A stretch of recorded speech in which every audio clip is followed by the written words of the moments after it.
Assalamualaikum warahmatullahi wabarakatuh. Alhamdulillahi rabbil alamin. Wassalatu wassalamu ala rasulillahil karimil amin. Nabiyyina Muhammadin wa ala alihi wa sahbihi ajma'in wa ba'd. Alhamdulillah, di pertemuan yang lalu kita telah menuntaskan pembahasan tentang ciri-ciri iman, ciri-ciri orang mendapatkan kenikmatan iman, halawatul iman, dan juga telah mendapatkan satu contoh utama dari kalangan masyarakat Ansar, sahabat-sahabat Nabi mulia sallallahu alaihi wasallam yang berkehidupan di Al-Madinah Al-Munawwarah, dan bagaimana kenikmatan iman yang telah mereka peroleh menghadirkan sebuah citra kepada kita semua tentang ciri-ciri tanda-tanda yang harus kita ikuti, yang dengan itu semua insya Allah kita pun bisa mendapatkan percikan keimanan yang didapatkan oleh kalangan mulia itu. Kita mendapatkan percikan ketakwaan, kemuliaan yang menjadi bekal terbaik untuk dapat merangkai amalan-amalan termulia insya Allah di hadapan Allah Subhanahu wa Ta'ala. Di pertemuan yang lalu kita telah mendapati materi tentang alamatu al-iman hubbul ansar. Di antara tanda keimanan yang menjadikan kita mampu mendekat kepada Allah Subhanahu wa Ta'ala, mampu meningkatkan ketakwaan kita, sekaligus dengan itu semua mampu membangun kesolehan sosial, berinteraksi secara baik dengan orang-orang sekitaran kita, yaitu hubbul ansar, mencintai kaum ansar, bukan hanya sekedar cinta yang ada di rasa, tapi juga berusaha mengikuti apa yang telah mereka lakukan, apa yang mereka kerjakan, dan dengan itu semua kita harapkan mendapatkan ridha Allah Subhanahu wa Ta'ala, baik dunia ataupun juga saat di akhirat, dan mendapatkan rahmat berupa surga Allah. Demikian diisyaratkan dalam Al-Quran surah ke-9 At-Taubah di ayat ke-100 yang telah kemudian kita dapati pemaknaannya di pertemuan yang lalu. Sabiqunal awwalun minal muhajirin wal ansar, dan ada orang-orang terdahulu yang patut dijadikan sebagai contoh, yaitu dari kalangan muhajirin dan ansar, walladzina taba'uhum bi ihsanin, dan orang-orang yang mengikuti mereka dengan penuh kebaikan, penuh kemuliaan, menjadikan semua aktivitas mereka sebagai ibadah kepada Allah Subhanahu wa Ta'ala, radhiyallahu anhum wa radu'an, sehingga Allah Subhanahu wa Ta'ala meridhai mereka dan mereka pun ridha dengan apa yang telah Allah tetapkan kepada mereka. Dengan apa yang telah mereka kerjakan, Nabi kemudian menyampaikan kepada kita bahwa ini menjadi tanda untuk semua orang beriman, bahkan tanda pada keimanan mereka, ayatul iman, tanda keimanan yang mendekatkan seseorang kepada Allah Subhanahu wa Ta'ala, hubbul ansar, yaitu ada rasa cinta kepada ansar, mencintai mereka dengan amalan mereka, mencintai mereka dengan sifat mereka, dan lebih daripada itu mengikuti apa yang telah mereka tunjukkan di kehidupan masa lalu untuk menjadi pedoman di kehidupan masa kini, seperti yang kita bahas detail di pertemuan yang lalu. Wa ayatun nifaq, sedangkan tanda-tanda penyimpangan dari nilai keimanan itu, pergeseran dari petunjuk kebaikan itu adalah bughdul ansar, yaitu ada rasa tidak suka, rasa kebencian terhadap segala yang terkait dengan ansar, baik perilaku mereka, sifat mereka, kemuliaan mereka. Jadi tinggal cari kontranya aja. Ya, kalau misalnya ada yang tidak senang dengan sifat-sifat ansar kan penolong, menguat kepada tuntunan agama, meninggalkan maksiat, mendekat dengan taat, mencintai sesama. Ada orang nggak suka dengan sifat-sifat itu. Nah, ini tandanya ada nifak dalam hatinya. Ya, hati-hati, orang yang terkontaminasi, terkena virus nifak ini, orangnya disebut dengan munafik. Jadi kalau ada orang yang membela maksiat, anti kepada taat, tidak senang dengan kekompakan orang Islam, kasih sayang di antara kaum muslimin, ini menunjukkan dia terkena virus nifak. Dan ini harus kemudian segera ditangani, diobati. Lebih parah daripada COVID, lebih berbahaya. Jadi kita mendoakan, memberikan jalan, petunjuk agar mereka mau kembali, sehingga mendapatkan peluang untuk bersama insan beriman membangun amal saleh, nilai-nilai ketaatan dan kepatutan.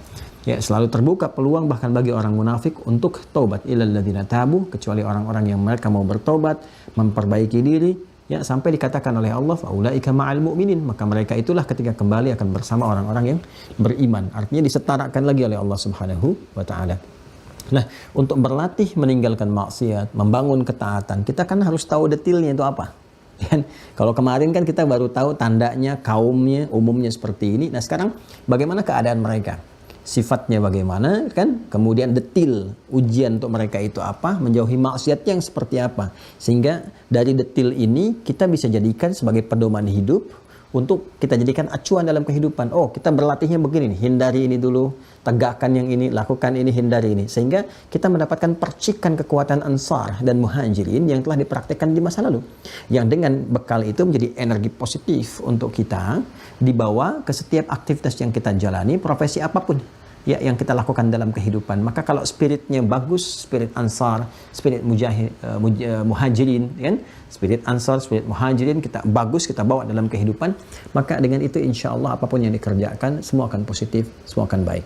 Nah, hal itu yang akan kita bahas, kita uraikan di pertemuan saat ini dengan membahas turunan dari hadis yang kemarin. Ini ada subnya lagi, Masya Allah, udah di subnya lagi. Ya, hadis nomor 18 halaman 25 yang ini ya, halaman 25, dan saya kira insya Allah admin sudah men-scan ini, kemudian mengupload, dan teman-teman juga insya Allah sudah download, jadi langsung disimak ya. Baik, bismillahirrahmanirrahim. Qala al-Imam al-Bukhari haddatsana Abu al-Yaman qala akhbarana Syu'aib an az-Zuhri qala akhbarani Abu Idris A'idullah ibni Abdullah anna Ubadah bin As-Samiti radhiyallahu taala anhu. Nah, ini rawi yang terakhirnya yang menyambungkan transmisi informasi hadis ini ke Rasulullah SAW itu sahabat mulia Ubadah bin As-Samit, termasuk kalangan Ansar sendiri. Masya Allah, ini luar biasa jenius Al-Imam Al-Bukhari ya, menyampaikan tentang sifat-sifat Ansar, karakteristik Ansar yang sudah mendapatkan kenikmatan iman, halawatul iman oleh pelakunya sendiri ya. Jadi pengalaman beliau ditempa oleh Rasulullah dengan karakteristik begini dikerjakan dan menjadikan beliau sebagai sosok yang sangat tangguh dengan pancaran iman yang kuat dan menghadirkan semua ekspresi kehidupan yang bermanfaat. Ya, dan orang-orang sekitarnya pun merasakan itu semua. Nah, maka bagaimana sahabat mulia Ubadah bin Samit ya radhiyallahu taala anhu yang ini pun nanti akan banyak meriwayatkan hadis-hadis tentang keimanan, tentang tauhid, tentang syahadat, keterkaitan antara iman dengan amal dan sebagainya. Ini beliau ini ya di antaranya. Ya, Ubadah bin As-Samit. Nanti kalau kita baca kitab-kitab yang lain seperti Fathul Majid misalnya, kita akan temukan riwayat sahabat mulia Ubadah bin As-Samit dalam hadis tentang tauhid dan korelasinya dengan amal serta juga keterkaitannya dengan surga yang Allah janjikan. Nah, insya Allah nanti kalau sudah sampai kepada bab itu kita akan masuk ke dalamnya. Siapa beliau ini? Wa kana syahida badran wa huwa ahadun nuqaba Lailatul Aqabah. Nah, ini disebutkan. Dan beliau ini syahida badran, artinya kalau ada syahida ya itu bukan sekedar menyaksikan. Kalau syahida dikaitkan, disambungkan ya dengan satu aktivitas. Biasanya kalau di masa-masa dahulu, masa-masa perjuangan, kan? Masa-masa perjuangan. Jadi kalau kata syahida dikaitkan dengan satu misalnya momentum di medan juang. Misalnya di sini ada medan juang Badar gitu kan. Yang di sini bagaimana umat Islam mempertahankan keimanan sekaligus juga mempertahankan negeri yang akan diserang. Wah, ini kalau sudah imannya keluar, otomatis manfaat sekitaran juga terdapat. Nah, jadi pejuang-pejuang muslim itu, Masya Allah, nggak perlu dipertanyakan bagaimana kecintaannya kepada tempat yang dipijak. Ya, tentang bela bangsa, bela negara, ini kan, dan sebagainya, itu otomatis akan hadir.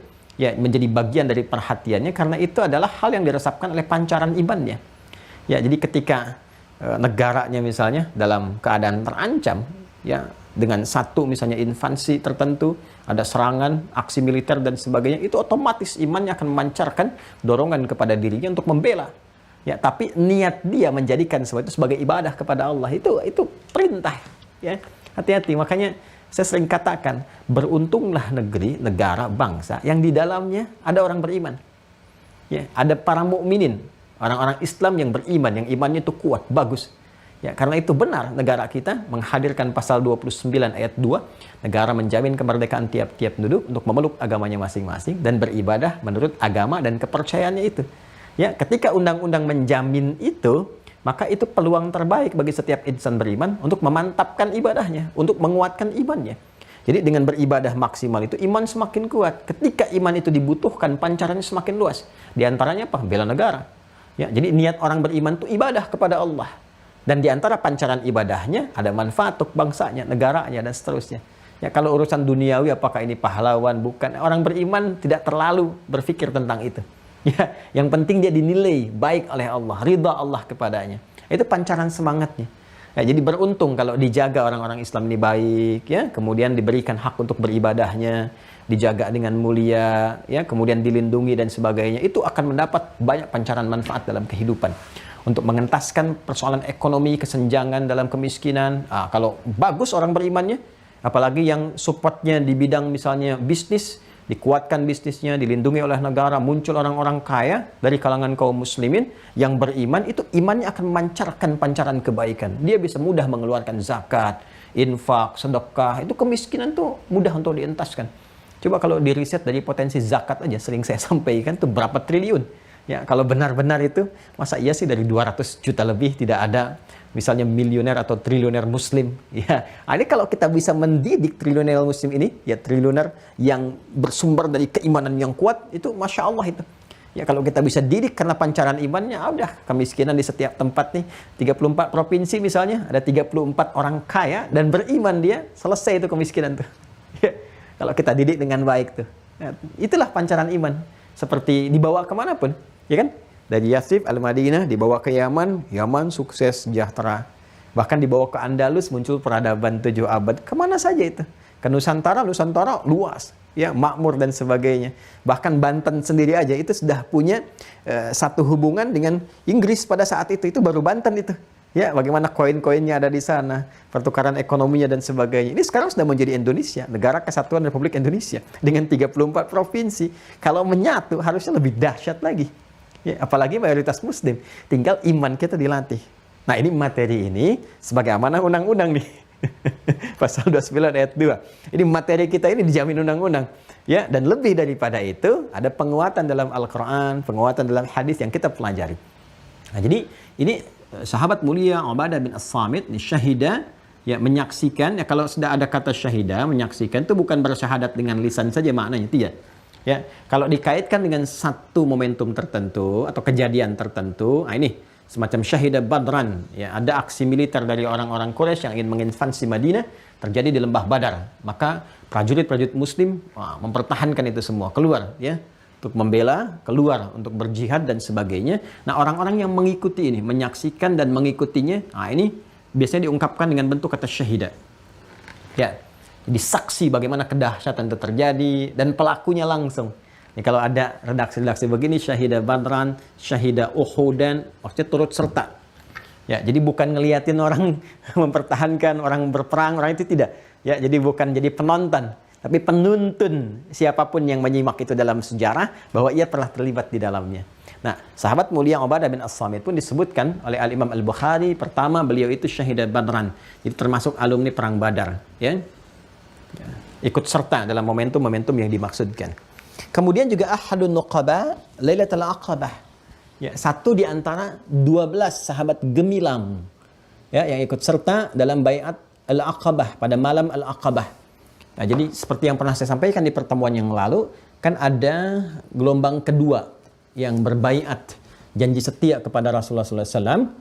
Yang dalam janji itu yang saya pernah sampaikan di pertemuan yang lalu kemarin, saya sampaikan teman-teman sekalian bahwa dalam janji itu dia berkomitmen untuk menegakkan, ya, agama Allah Subhanahu wa taala, dinullah, meneruskan risalah Nabi Muhammad SAW, menjaganya sekaligus menjaga Rasulullah, ya, kemudian juga menguatkan dengan para sahabat. Itu ada beberapa poin-poin yang disampaikan oleh Rasulullah SAW, janji setia dari kalangan-kalangan orang Yathrib, Aus dan Khazraj yang datang kemudian kepada Rasulullah yang masih berada di Mekah pada saat itu di Aqabah, kan?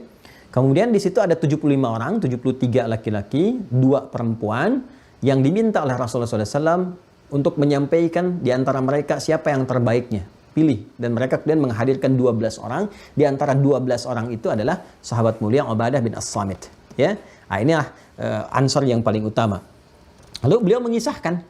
Nah, ini jadi yang mengisahkan kepada kita ini pelakunya langsung, ya, yang masuk dalam golongan ansor, punya halawatul iman, mengalami sendiri tarbiyah dari Rasulullah SAW, mengalami dari Nabi sendiri pendidikan awalnya, dari janji setianya, sampai kemudian mendapatkan kesuksesan di era Al-Madinah Al-Munawwarah itu, dan kemudian setelah itu menginspirasi dunia, menebar aura kebaikan sampai menggapai keseluruhan alam. Nah, di sini apa yang kita pelajari? Kita akan mendapatkan informasi dari sahabat mulia ini bagaimana Rasulullah SAW memberikan detil pelatihan untuk mendapatkan halawatul iman sehingga bisa mengikuti jejak Al-Ansar kaum Ansar ini, dan pun demikian dengan Muhajirin nanti. Jadi dasar-dasarnya ini nih. Ya, kalau Anda diminta meniru Ansar, mencintai Ansar, kan kemudian melihat bagaimana sifat karakteristik mereka, ikutin supaya dapat ridha Allah, supaya dapat surga, seperti yang kemarin kita bahas itu, ya. Nah, maka di sini jalurnya ini kata beliau, ini pengalaman saya pribadi, kata sahabat mulia Ubadah bin As-Samit. Anna Rasulullah sallallahu alaihi wasallam qala wa haulahu isabatun min ashabih, bahwa Rasulullah sallallahu alaihi wasallam pernah bersabda, menyampaikan, ini detailnya. Dan di sekitar beliau ada sahabat-sahabat terbaik Nabi. Apa kata Nabi? Bay'uni. Berbaiatlah kepada aku. Ya, berbaiatlah kalian, berjanji setialah kepada beliau Rasulullah sallallahu alaihi wasallam, ya, dibaiat oleh Nabi sallallahu alaihi wasallam. Nah, apa poinnya? Perhatikan baik-baik. Ini latihan untuk menjadi bagian dari pengikut yang mulia Rasulullah sallallahu alaihi wasallam, ya, termasuk mengikuti jejak orang-orang terbaik yang pernah mengikuti Rasulullah. Apa poinnya? Satu, ala alla tusyriku billahi syai'a. Satu, nggak boleh musyrik.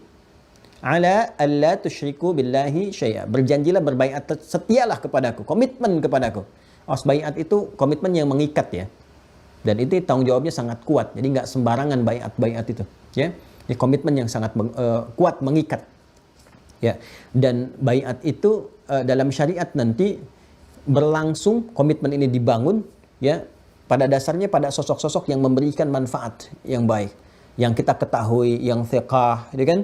Kemudian latar belakangnya jelas, ya, kemudian sambungan referensi, pedoman berkehidupannya terlacak, diketahui, dan nggak tersembunyi. Hati-hati. Jadi kalau nanti ada kesan-kesan baiat di era sekarang ini, baiat, lihat dulu orangnya siapa itu, ya kan? Nah, baiatnya sembunyi-sembunyi, terang-terangan, maksudnya diketahui orangnya jelas nggak secara umum. Rasulullah kan dikenal, semua orang mengenal, ya, sifat-sifat kebaikannya. Rasul bawa petunjuk, bawa kebaikan. Jadi jangan sampai Anda nanti ada orang minta baiat tapi orang nggak jelas. Setelah baiat suruh tembak ini, tembak itu, bom ini, bom itu, hati-hati.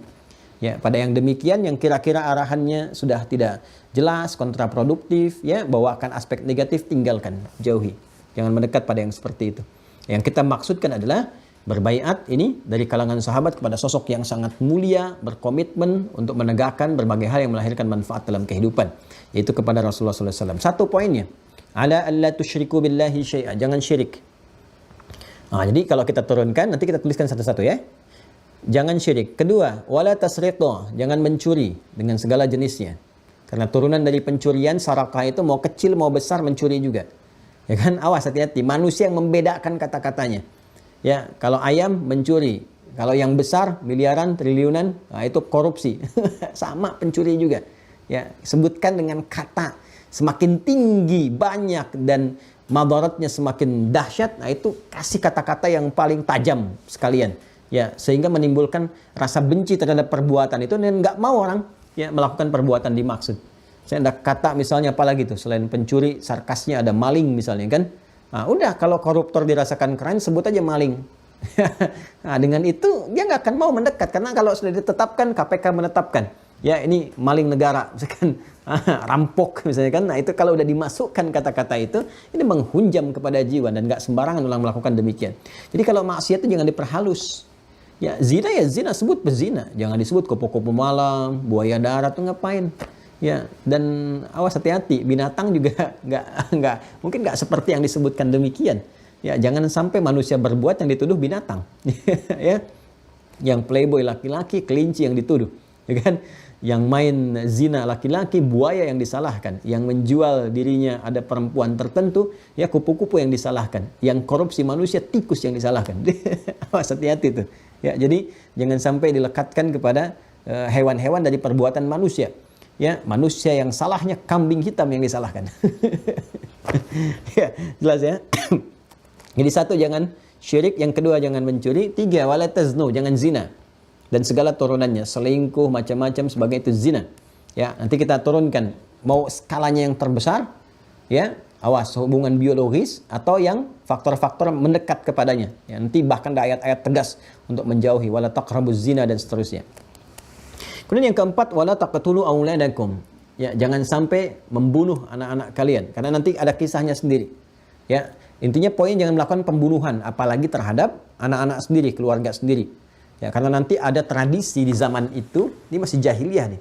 Dan itu memang warisan dari sebelumnya, dari keyakinan-keyakinan yang ada. Bahwa mohon maaf sekali, di keyakinan dulu itu perempuan tuh nggak ada nilainya. Ya, saking nggak ada nilainya teman-teman sekalian, bahkan ada dalam satu keyakinan tertentu, itu kalau ada perempuan, itu belum dilaksanakan ritualnya. Sampai ada laki-laki. Karena nilainya 0. Bahkan ada yang menampilkan sebuah keyakinan bahwa perempuan itu jelmaan dari iblis, dari ular. Ya, karena perempuan ini Adam tergoda dan sebagainya. Sehingga perempuan nggak punya nilai. Ya, dan puncaknya bahkan ada yang dalam kehidupan ada yang dijual, ya kan? Ada yang dengan seenaknya saja kemudian dipoligami tanpa batas. Ya, ada yang sekian puluh, sekian ini, sekian itu. Bahkan di masa-masa ini di awal-awal tuh sebelum datang risalah Islam disebut dengan jahiliyah itu semaunya sih diperlakukan. Bahkan sejak dalam kandungan dia sudah terancam. Sejak dalam kandungan dia sudah terancam. Ya, jadi di kebiasaan orang jahiliyah waktu itu sudah menyiapkan lubang makam itu. Kalau lahir laki-laki selamat dia. Kalau perempuan aib bagi mereka langsung kubur. Dan dia tidak mengerti yang melahirkan itu siapa. Maka Islam nanti datang dengan membawa risalah yang sangat terhormat, mengangkat dan memuliakan perempuan, diangkat. Ya, nanti ada bidang-bidangnya tersendiri itu. Ya, di bidang ibadah misalnya, ada nanti diangkat punya nilai, yang tadinya nggak boleh punya hak waris, diangkat jadi punya warisan. Ya, yang tadinya seenaknya tuh dijadikan sebagai pasangan, dipoligami dengan luar biasa semaunya puluhan, ratusan, enak-enaknya ditukar yang jadikan budak seks dan sebagainya. Islam datang menyelamatkan itu. Hei, poligami, batasi. Ya, itu pun harus adil, tak mampu, satu. Nah, jadi Islam itu bukan memperkenalkan poligami. Justru apa? Memberikan batasan pada poligami yang benar. Kalaupun harus poligami begini. Ya. Nanti mungkin di podcast saya bikin bab sendiri tentang itu supaya paham. Ya. Karena sekarang itu ditukar. Ya. Awas tuh. Ada putri yang tertukar. Ada menteri yang tertukar. Sekarang ada yang syariat mau ditukar. Ya, seakan-akan wah Islam yang menghadirkan itu tidak. Islam itu datang membawa syariat yang terhormat. Ketika perempuan dilecehkan dengan begini, ya Islam bukan datang memperkenalkan, Islam datang memberikan batasan, sudah ada sebelumnya, diberikan batasan berkeadilan. Ya, kalau memang ini ada yang harus dilakukan, ini batasnya seperti ini supaya terjaga. Kalau tak mampu lakukan seperti ini, itu datang dengan membawakan fitrah, syariat yang mengikat dengan nilai kemuliaan. Jadi waris diberikan hak warisnya, dilarang membunuh, ya. Wala taqtulu auladakum khasyata imlaq. Jangan sampai kalian menghabisi anak-anak karena takut kelaparan. Ya, karena takut jadi aib. Karena sudah menyebar informasinya. Kalau ada perempuan aib nih. Ada perempuan begini, begitu. Ya, maka disampaikan ayat-ayat yang menyanjung tentang ibu. Hadis yang memuliakan ibu. Ibumu. Ya, itu bukan hadis poligami itu. Ya, berapa ibu disebutkan, Dek? Kan sering viral dikisahkan anak belajar hadis. Pulang baca hadis. Apa kamu berbuat baik pada orang tua? Apa hadisnya? Seorang bertanya pada Rasulullah, man abar, kepada siapa aku harus berbuat baik? Apa jawab Nabi? Ibumu. Apalagi? Ibumu. Apalagi? Ibumu. Lalu ayahmu. Ibu disebutkan berapa kali? 3 kali. Ayah berapa? Sekali. Kasih tahu ibu di dapur. Jadi ibu berapa? 3. Ayah berapa?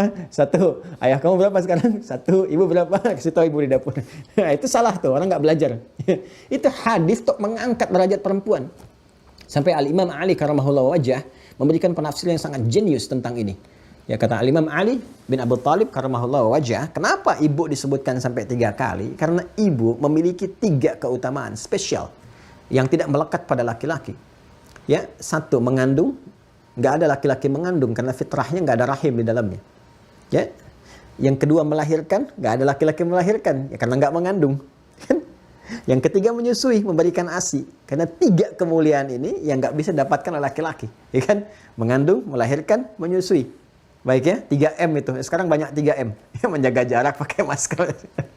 Itu ibu itu punya 3M yang nggak didapatkan oleh laki-laki. Ya, bahkan 3M, 3 mamah kan. Bukan mamahnya ada 3. Tapi ada 3 kemuliaan yang nggak didapatkan oleh siapa? Laki-laki. Maka diangkat itu. Coba bagaimana Islam memuliakan itu. Masya Allah, dimuliakan. Bahkan dibebaskan dari tuduhan-tuduhan. Termasuk yang bersinggungan dengan itu. Bagaimana Allah mengangkat ya Sayyidah Maryam alaihassalam dengan turunnya surah Maryam, mengangkat kemuliaannya, membebaskan dari tuduhan-tuduhan. Itu dimuliakan tuh, diangkat. Ya. Lalu siapa lagi misalnya? Ya, Sayyidah Asyah turun ayat bagaimana diangkat kemuliaannya, ya, terbebas dari pengaruh-pengaruh yang buruk. Itu Masya Allah. Tampilkan. Jadi Islam datang membawa risalah kemuliaan dan mengatakan, dan di perjanjian ini perhatikan bagaimana iman datang memberikan sebuah manfaat. Ketika orang terbiasa dengan adat jahiliyah menganggap anak perempuan aib, ini aib, Islam datang tidak. Kalau kamu beriman mesti beda. Hormati itu. Hormati hak perempuan. Ya, sebagaimana engkau menghormati ibumu, kau menghormati saudarimu, ini hormati mereka. Maka di antara komitmen perjanjian, ya Aqabah itu dalam baiat itu, ciri orang beriman, pancaran imannya menghadirkan kebaikan. Jangan membunuh, nggak boleh membunuh. Ya kan? Apalagi membunuh kepada orang-orang yang terdekat dalam kehidupannya. Ya, jadi yang jauh aja nggak boleh, apalagi yang dekat dengan alasan-alasan yang tidak dibenarkan oleh syariat. Kemudian wala ta'tu bibuhtan, dan tidak boleh ya mudah menuduh. Buhtan itu tuduhan yang sangat kasar, ya. Tuduhan yang meruntuhkan moral, itu buhtan. Ya, biasanya kalau sudah ada buhtan itu, wah itu sudah tinggi lah tingkat tuduhannya. Bukan tuduhan biasa. Wala ta'tu bi buhtanin taftarunahu baina aydikum wa arjulikum. Dan jangan sampai engkau mudah menuduh yang kau hadirkan baik di antara tangan ataupun kakimu. Ya kan? Maksud di sini banyak nanti. Ya, ada yang mengomentari dengan zina kalau kita terangkan ke bawah. Ya, kalau kita sampaikan di sini wa fil muradi bil buhtani hahuna arba'atu aqwalin. Dan terkait dengan makna buhtan di dalam hadis ini terdapat 4 penjelasan. Ya, arba'atu aqwalin. Ahaduha, yang pertama annahu zina. Ya, menuduh berzina, itu tuduhan yang sangat kasar gitu kan. Ini dia berzina atau dia berselingkuh dan sebagainya tanpa ada bukti. Ya, hanya untuk menghancurkan kehormatan aja. Kan ada tuh kalau musim-musim misalnya politik atau persaingan tertentu didatangkan gini ada tuduhan-tuduhan. Itu kalau nggak benar, itu dosanya besar itu. Ya, dosanya besar. Dalam keadaan benar pun mesti ada saksi dan apa motivasinya. Kan? Itu masih disoal juga saking ketatnya. Kalau sudah ketat itu berarti resikonya tinggi. Jadi saking Islam menghormati dan menjaga kehormatan orang lain itu, menjaga marwahnya supaya tidak diruntuhkan. Makanya nggak boleh kita ya menghancurkan martabat orang lain, meruntuhkan marwah orang lain, ya dengan cara-cara yang buruk, yang tidak dibenarkan oleh syariat dan sebagainya. Ya, ada jalannya. Islam itu sangat proporsional dalam berbagai hal. Nah, ini yang paling menarik teman-teman sekalian. Pertama zina. Ya, makanya zina itu baina aidikum wa arjulikum. Apa yang dimaksudkan di situ? Karena antara 2 tangan, 2 kaki. Ya, di sini termasuk ketika terjadi perbuatan, ya terjadi hubungan biologis, yaitu yang kalau kita dijelaskan misalnya dalam konteks-konteks yang lebih jauh, itu pembahasan di aspek tertentu. Ya, itu yang dimaksudkan di 2 kaki, ya kan, di antara 2 kaki terjadi hubungan biologis, 2 tangan di perut sampai mengandung dan sebagainya, ya. Maksudnya ada perbuatan-perbuatan yang dilakukan sampai berzina tingkat tertinggi hubungan badan. Itu yang diartikan yang pertama, di sini taftarunahu baina aidikum wa arjulikum. Pertama ada zina yang dilakukan dalam hubungan badan. Itu tuduhan dia berselingkuh, tuduhan dia berzina, ada interaksi biologis di dalamnya. Kemudian wal qaulu tsani anna al murada bil buhtan ha huna qadful muhsanat wal muhsinin. Ya. Kalaupun enggak langsung dengan zina, tuduhan dia berbuat zina secara langsung atau sengaja menuduh. Ya tadi yang saya sebutkan qadful muhsanat. Kalau yang pertama tadi buhtan zina, hubungan badannya terjadi, ya, langsung dituduh nih dia telah berhubungan badan dengan si fulan, dia selingkuh, melakukan hubungan biologis begini dan begini, itu buhtan satu. Atau yang kedua sengaja nuduh aja. Ya, sengaja nuduh. Yang dimaksud dengan sengaja nuduh, ya dia mencoba tahu apa enggak, pokoknya munculkan untuk meruntuhkan kehormatan dan sebagainya. Nah, ini juga masuk pada bagian buhtan. Yang ketiga wal qaulu tsalits al buhtanu ha huna al masyu bin namimah was sa'yu bil fasad. Awas hati-hati. Ya, hati-hati al masyu bin namimah, sengaja mengadu domba. Jadi buhtan ya ada yang menafsirkan dengan zina, ya, atau tuduhan-tuduhan mendekati kepada zina, qadful muhsanat wal muhsinin, orang-orang bersih sengaja dihancurkan kehormatannya, dibikin isu. Ya, yang ketiga mengadu domba. Ya, ngadu domba, hati-hati nih. Ya, jadi jangan sampai terjadi perbuatan orang-orang beriman mengadu satu orang dengan orang yang lainnya. Ya, dibuat sebuah cipta kondisi atau keadaan. Awas nih, apalagi sekarang zaman media sosial. Awas, orang-orang beriman kalau ingin mengikuti jejaknya Ansor, nggak boleh tuh munculkan video supaya ini diadu dengan ini, ustadz ini dengan ustadz ini, ya kan? Ustadz ini diadukan dengan ini supaya muncul cuma dapat viewer saja, ya supaya dapat subscriber saja, supaya dapat penghasilan dari monetize dan sebagainya. Ya, tapi hasilnya dari itu mengadu satu ke yang lainnya. Awas, itu sifat nifak itu. Ya, sifat maksiyah nggak boleh terjadi pada insan beriman. Dan ini diambil komitmennya oleh Rasulullah kepada orang-orang yang berbaiat. Kalau kamu ingin benar berbaiat, masuk dalam kategori Ansar yang mulia, ya kan? Menjauhi maksiat. Di antara poinnya apa? hindarkan itu. Jadi jangan berzina, jangan mendekati itu, jangan menuduh, jangan mengadu satu dengan yang lainnya. Kemudian yang keempat diartikan sihr. Ya, rabi' annahuma as-sihr. Ya, dzakarahuma al-Mawardi. Yang dimaksud dengan iftira dan buhtan ini, karena di sini kalimatnya wala ta'tu bi buhtanin taftarunahu baina aydikum wa arjulikum. Jadi buhtan dan iftira yang dimaksud itu semua adalah sihir. Karena sihir pun sedang marak pada masa itu. Nah, ini kalau kita turunkan bagian-bagian magic, sihir, nah itu hati-hati tuh orang beriman gak ikut-ikutan sihir. Ya, magic, perdukunan, macam-macam. Ya, kongsi dengan jin dan seterusnya, nggak boleh. Oh, hati-hati. Ya, jadi kalau sudah Anda mau ikuti jejak ini, mendapatkan halawatul iman, jangan ikut-ikut masalah perdukunan, sihir, santet, macam-macam. Ya, jangan ikut mengadu satu dengan ini dan lain sebagainya. Walaupun itu yang ditampilkan dalam dunia digital sekarang, hoax, video, macam-macam. Boleh jadi yang dimunculkan tuh kayak potongan pengajian, sengaja ditampilkan supaya ini dengan itu ya saling bersengketa, muncul kemudian friksi, muncul pertentangan macam-macam. Dosanya besar sekali. Dosanya besar. Ya, kemudian wala ta'su fi ma'ruf. Nah, lalu secara umumnya jangan bermaksiat. Ya, melanggar segala pedoman yang baik-baik. Ma'ruf tuh semua ketentuan dalam Islam yang baik-baik.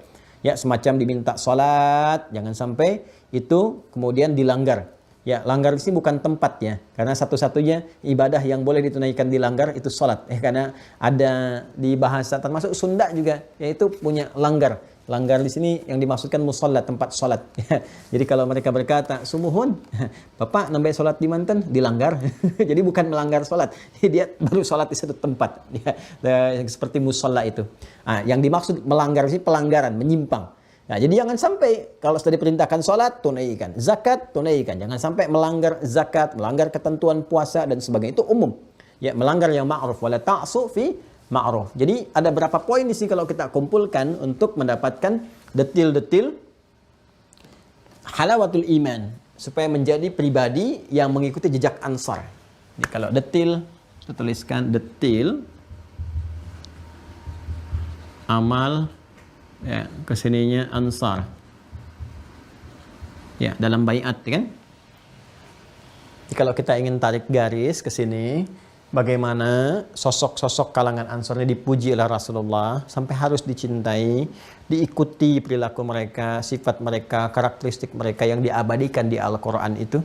Baik kemarin kita bahas di Quran surah ke-59 ayat 9 ataupun di At-Taubah ayat 100 atau ayat 117 menunjukkan kemuliaan mereka. Ini tidak berdiri sendiri. Tidak muncul tiba-tiba, tapi dari pelatihan, dari detil amalan dan dari komitmen setia. Maka mereka berbaiat nih. Komitmen setia. Dan ketika berbaiat kepada Rasulullah, baiatnya itu pada amalan. Jadi berbaiat kepada Rasulullah hakikatnya pada apa yang disampaikan oleh Nabi. Karena sifat Rasulnya. Bukan pribadinya Muhammad SAW. Bukan. Tapi karena sifat kerasulannya. Maka berbaiat kepada apa yang disampaikan oleh Nabi. Kepada komitmen yang dibangun untuk mengamalkan apa-apa yang Nabi tunjukkan. Apa detilnya? Ya. Ini larangan. Larangan dulu. Satu, syirik. Nggak boleh syirik.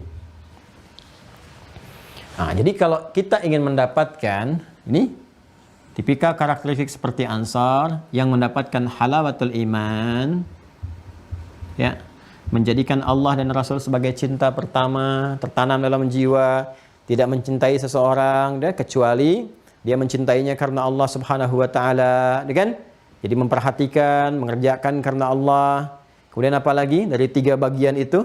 Ya, lalu tidak mau kembali kepada jalan-jalan keburukan atau melibatkan diri dalam keburukan, dia tidak suka terlibat dalam semua itu ada kenikmatan. Ketika kenikmatan itu didapatkan lewat latihan, bagaimana meraih ini semua seperti Ansar mendapatinya? 1, jauhi syirik. Karena syirik dengan iman itu tidak akan menyatu. Ya, maka segala aspek-aspek yang terkait dengan kesyirikan jauhi. Jauhi. Ya, mohon izin sekali sekarang kita harus betul-betul berhati-hati. Ada perilaku yang bisa menghadirkan kesyirikan, baik tersara sembunyi-sembunyi ataupun nyata sifatnya. Ya, hati-hati interaksi yang sekiranya dengan itu bisa menjadikan keyakinan kita yang tadinya terpatri hanya kepada Allah saja, bisa jadi bercabang tuh. Ya, syaraka itu kan bersekutu, bercabang, berkongsi, banyak ini. Sehingga menunjukkan kelemahan di satu titik. Itu nggak boleh terjadi kepada Allah Subhanahu wa taala. Karena tauhid kita tetap dikuatkan la ilaha illallah. Hati-hati ya. perdukunan, ya. Sifat-sifat datang kepada konsultasi tertentu yang menentukan nasib ini, nujum dan sebagainya, ya kan? Ya, ramalan-ramalan dan seterusnya, ya. Kemudian apalagi misalnya sekarang tuh awas dibungkus-bungkus seperti ajaran-ajaran agama, ya, dengan dalih macam-macam. Apakah dengan misalnya kata-kata bagus seperti toleransi, ya, seperti macam-macam, dibawa Quran, ya, misalnya dikemas dengan kemasan-kemasan tertentu, dicampur adukan, ya, dengan ritual atau perangkat-perangkat ritual di tempat tertentu, mengiringi Quran pakai musik tertentu, macam-macam dan sebagainya. Itu hati-hati. Bisa terjebak kepada kesalahan, bisa terjebak kepada, ya, kesalahan dalam pemahaman, puncaknya nanti bisa terjebak dalam kesyirikan. Karena itu segala yang mengantarkan kepada perbuatan-perbuatan ini jauhi, ya. Dan apa sih manfaatnya gitu? Nggak ada manfaatnya. Kalau sesuatu nggak ada manfaatnya, cuma menyusahkan diri sendiri, kan melahirkan kontroversi, baik ditinggalkan. Ya, di antara sifat orang beriman itu menjaga diri dari segala hal yang tidak penting. Ya, ini syirik, tinggalkan. Kedua, wala tasriqu, dilarang mencuri dengan segala turunannya. Udah Masya Allah nih, kalau jadi beriman semua nggak ada koruptor tuh. Kalau beriman semua tuh, beriman dengan cara yang benar, yakin diawasi, yang belajar betul lah tauhidnya. Ya, jadi santimira betulan, diamalkan dengan baik, jadi apapun jadi orang baik teh. Ya, ini segala turunannya, baik skala kecil ataupun besar, nggak boleh mencuri sama sekali, jangan mencuri. 3, wala taznu, larangan berzina. Ya, mau pakai definisi apapun udah nggak boleh. Udah nggak boleh, jauhi. Ya kan? Ini kalau mau latihan ini dari ujung kepala sampai ujung kaki. Segala yang mendekatkan kepada zina jauhi. Mata tuh apa yang dipandang, lisan apa yang didengar, kata-kata yang mendekatkan kepada obrolan-obrolan yang mengandung syahwat dan sebagainya jauhi. Jelas ya? Kemudian buhtan, larangan berbuat buhtan dan iftira. Buhtan plus iftira. Ya, di sini ada 4 makna tadi. Yang pertama terkait dengan yang ketiga, ada juga yang memahami dengan zina. Ya, kalau ini maksudnya teman-teman sekalian ini melakukannya, kalau ini menuduh seseorang berhubungan biologis dan sebagainya dan seterusnya, ya. Atau yang ini menuduh orang baik-baik terlibat perbuatan-perbuatan yang kotor. Ya, seperti berselingkuh tadi macam-macam dan sebagainya. Ya, lalu juga bisa diartikan di sini perbuatan mengadu antar sesama. Saya harus konsisten tidak melibatkan hewan ya. Tadi kan saya katakan kenapa yang dipersalahkan harus hewan. Saya koreksi, saya tidak akan mengatakan adu domba. Karena saya tidak ingin menyalahkan domba. Yang diadu di sini manusia. Mengadu antar sesama. Ya ini nggak boleh tuh. Awas. Sekarang termasuk bikin hoax video. Sengaja bikin ustadz ini diadu dengan ini diadu dengan ini. Nggak boleh seperti itu. Ya. Kalau ingin Anda mereferensikan pernyataan dikoreksi, langsung referensikannya aja. Nggak usah tempel-tempel foto ini dengan ini seakan-akan ada saling mengadu satu dengan yang lain. Hanya untuk melahirkan viewer aja. Pengen lihat viewer yang banyak, subscriber. Ya, dapat penghasilan ini dan itu. Kalimat-kalimat ditata sehingga ada kesannya bikin diskusi. Ya, kesannya bikin podcast misalnya macam-macam. Tapi niatnya untuk mengadu ini dan itu. Baik secara halus ataupun secara kasar. Ya. Kalau kasar kan langsung nih pengen tayang iklan banyak macam-macam supaya ribut ini dengan itu. Ya, bukan nyari solusi. Atau secara halus. Ya, ada sudah orang ngarahkan pada kebaikan, ya dibikin acara yang berbeda supaya bertentangan dengan ini, cuman halus caranya. Sehingga seakan-akan nanti ada pertentangan antara ustadz ini dengan ustadz ini. Ya, cendekiawan ini dengan cendekiawan ini. Nanti yang lainnya baru dia motong yang ini, motong ini, satu kan jadi satu. Ini dari sini. Sehingga seakan-akan ada perpecahan. Itu buhtan masuknya, dosa besar itu. Nah, sekarang terasa sekali. Ya terasa. Jadi kalau kita punya satu insting yang kuat dan feeling juga yang kuat, terasa. Kita tahu nih, oh ini begini. Nah, sehingga harus cerdas menyikapinya. Ya, dan proporsional. Nah, kemudian juga di sini termasuk sihir, magic. Ya, hati-hati nih. Nah, ini kalau sudah disebutkan, jangan masuk ke dalamnya. Kalau ingin latihan mendapatkan halawatul ilman, jangan sekali-kali. Ya, terlibat dengan satu di antara sekian banyak yang telah disebutkan ini. Ya, sihir, magic sekarang udah dikemas sedemikian rupa. Ya, dukun aja lah, kan? Dukun, udah jadi macam-macam ini itu dan sebagainya, kan? Sampai mengeluarkan trik ini, trik itu dan sebagainya, tapi mengajak Anda kemudian menjauhan atau bahkan langsung meredupkan iman karena lawannya ini. Inna syirka la dzulmun azim. Ini lawan dari iman langsung, yang turunan dari kufur secara langsung itu syirik. Makanya kalau orang sudah syirik itu dibawa ke ibadah yang lainnya itu lemah. Lemah sekali. Kenapa? Karena ini lawan langsung memadamkan cahaya ini. Hati-hati, bahaya ini ya.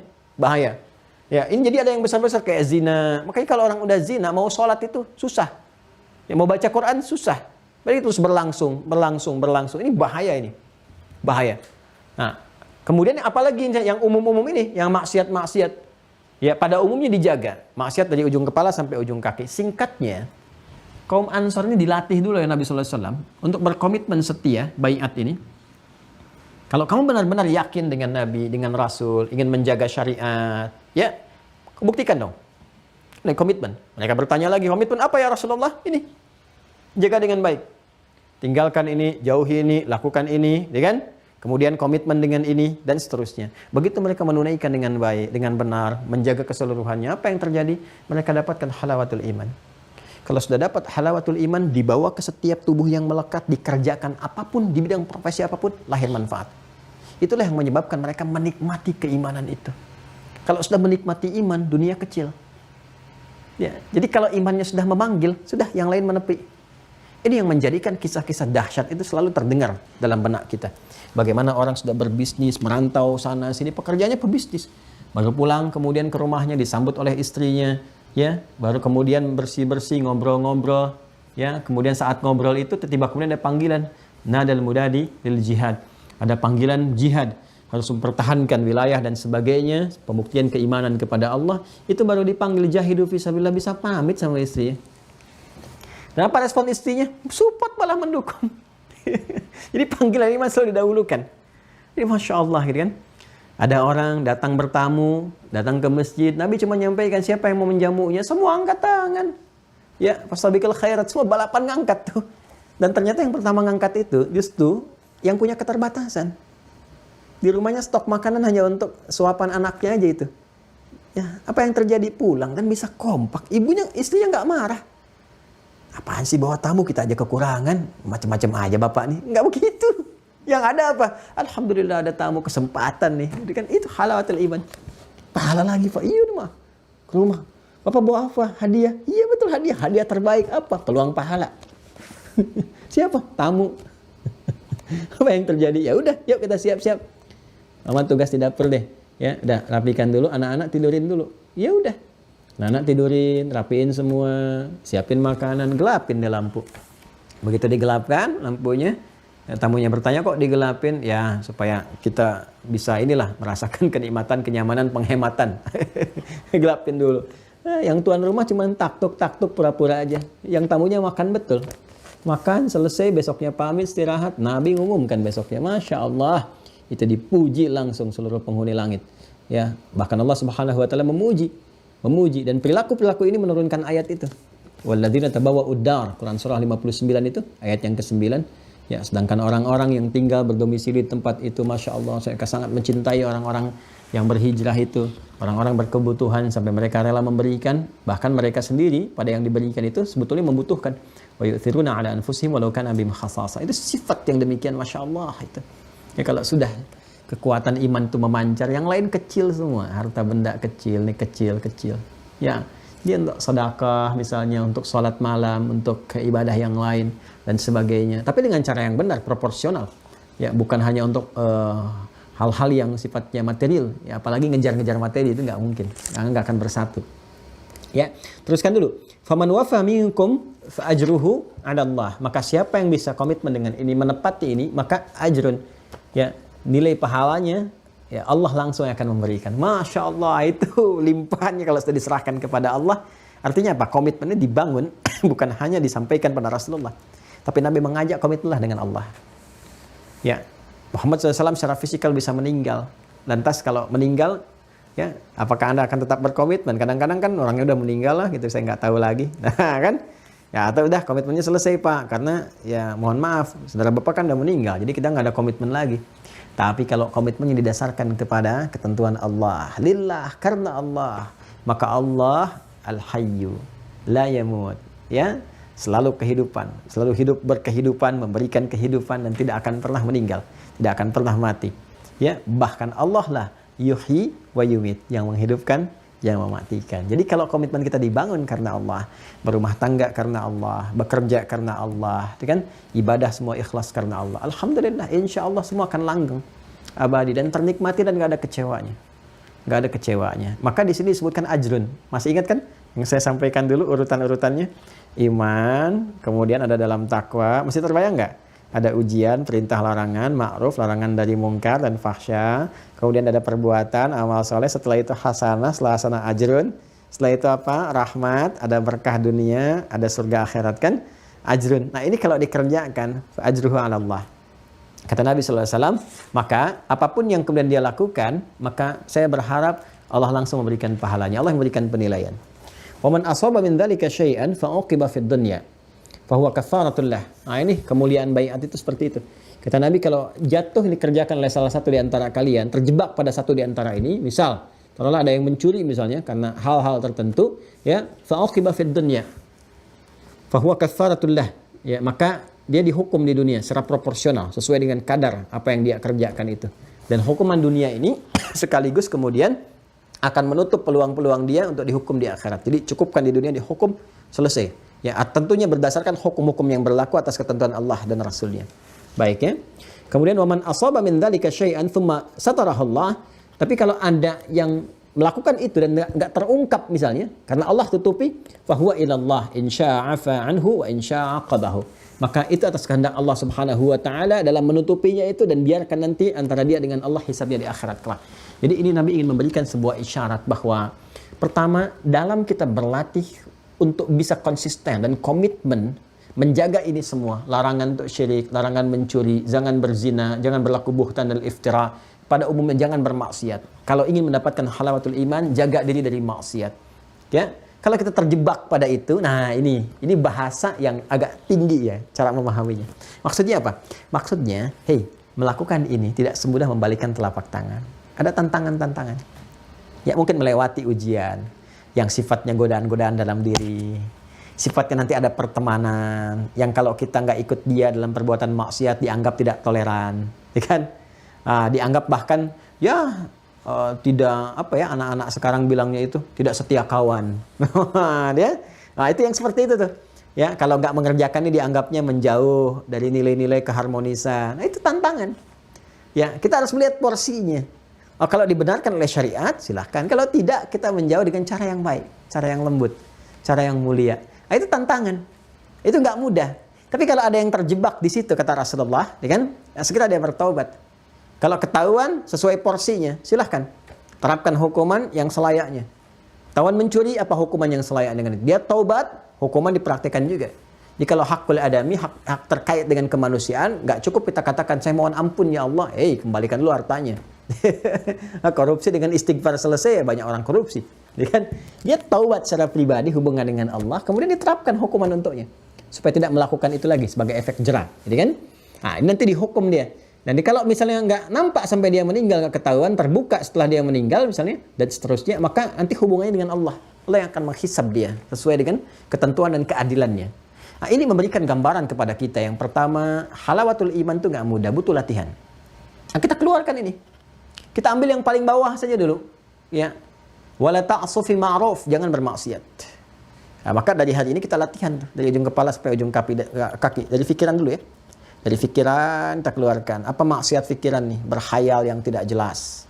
Yang buruk-buruk. Apalagi berkhayal maksiat. Merencanakan keburukan. Berpikir yang negatif pada sesuatu yang positif. Jauhkan. Positive thinking jaga dengan mulia. Karena itu, pikiran itu kan bergantung data yang masuk. Makanya jaga mata. Supaya nggak semua dilihat. Kontrol mata kita. Apa yang harus dilihat? Yang baik masuk supaya pikirannya tercenang yang baik-baik. Jadi kalau Anda melihatnya pada sesuatu yang kurang baik, terbayang di kepala, di pikiran itu. Ya, apalagi masuk bagian otak kanan, divisualisasikan tuh. Ya, masuklah setan di situ, ditunggangi oleh setan. Jadi tuh, jadi sinetron di kepalanya tuh. Kok bisa menghayal tuh, bikin cerita sendiri di kepalanya tuh. Tuh, aduh, udah deh.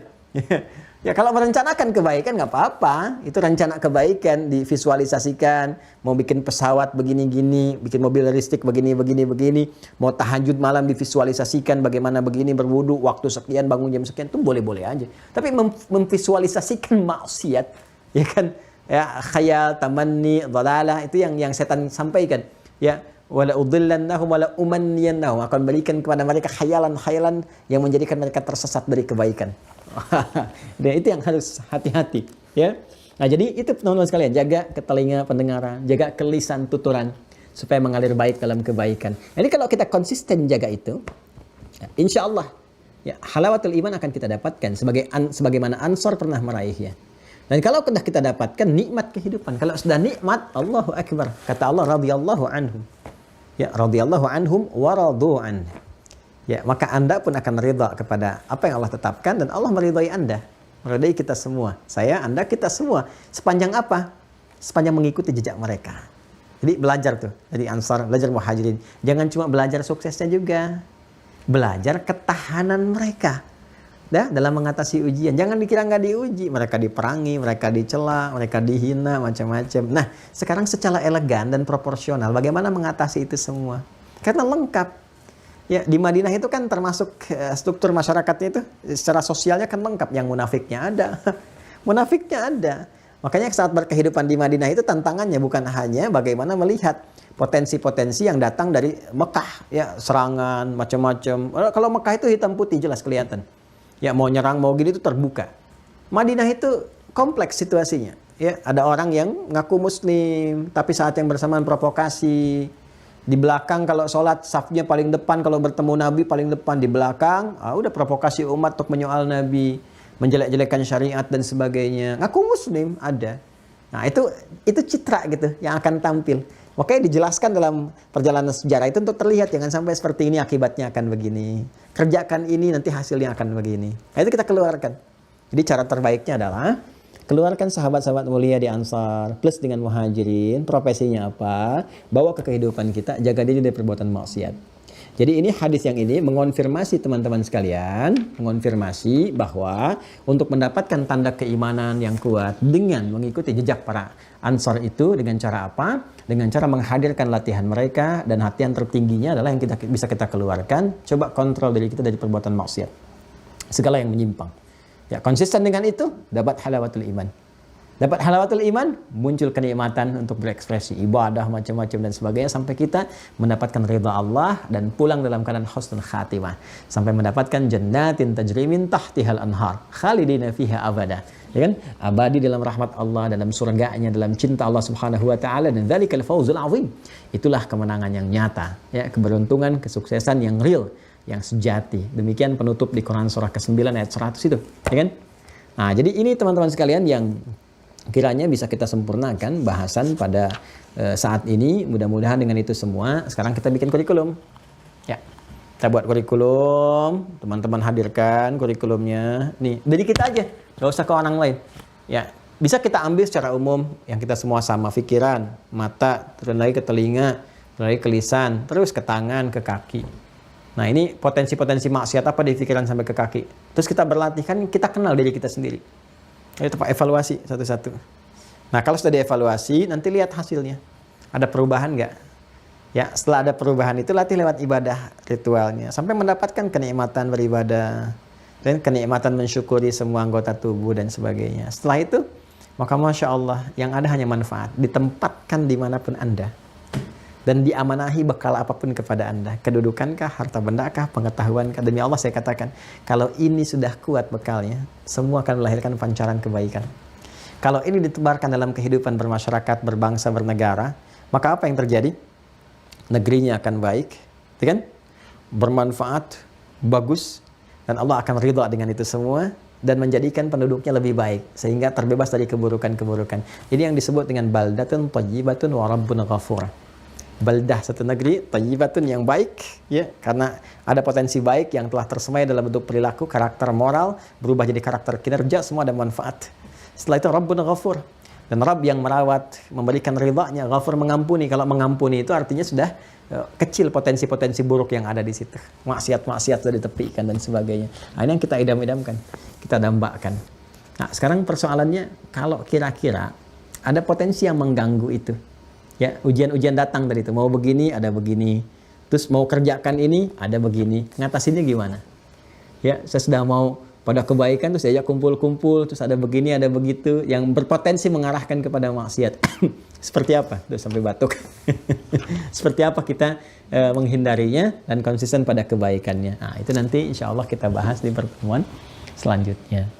Nah, jadi ini yang kita uraikan teman-teman sekalian, Masya Allah. Gitu ya. Jadi saya simpulkan bahwa kalau kita ingin konsisten mengikuti jejak Ansar untuk mendapatkan halawatul iman, mendapat pujian dari Allah, mendapat jaminan surga dalam kemuliaan dan kebaikan, titian ridhanya, maka yang pertama dilakukan adalah kita mengikuti jejak mereka saat mereka berbaiat kepada Rasulullah. Ya, di malam itu, malam Aqabah itu, dengan orang-orang yang sangat mulia dan mereka jaga konsisten sampai sekarang dikenang kisah mereka. Ya, apa di antaranya? Ada beberapa detil yang disampaikan kepada kita. Jaga selama hidup jangan sampai syirik. Ya, jangan mencuri apapun. Ya, yang sifatnya negatif.